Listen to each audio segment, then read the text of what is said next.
Hey. Don't ever let somebody tell you you can't do something. Not even me. All right? All right. You got a dream, you got to protect it. People can't do something themselves. They want to tell you you can't do it.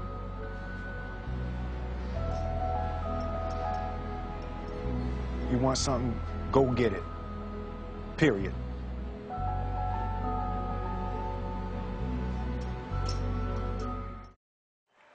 I am so honored to be here, to be a small part of the beginning and the birth of a brand. You guys have no idea how big this thing could be. The president of the studio runs out to meet me and he says, "Oh, Chris, man, wow, you look good. What are you doing? Are you working out? Man, you look great." And I say to him, "Well, you look good too. You look great. What are you doing?" And he says, "Let me show you what I'm doing." Runs over to his car, pulls out a case of ZRII.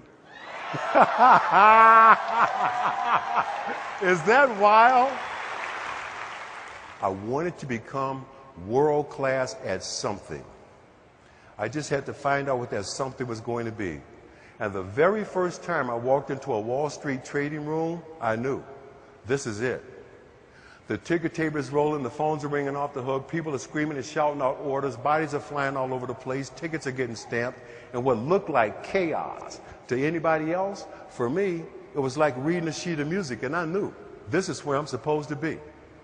Major Wall Street firms have begun to require an MBA just to get into their institutional training programs. I had never gone to college.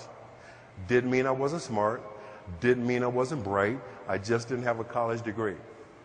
But I kept coming back. I interviewed for a year. I started spending a lot of time with this guy in his office in downtown San Francisco, learning what a stockbroker does, when I was supposed to be 40 miles away selling scientific equipment. But I kept making them 200 calls, and every day for a year, this little old man came to see this gorgeous female broker who sat next to me. Was none of my business. I sit there making my 200 calls. I got on a blue suit and a gray suit. This guy watched me for a year. And one day he comes over to me and says, "What are you doing here? You don't belong here. Here's my card. Come see me." Again, I thought it was a client coming to see his broker. Wrong.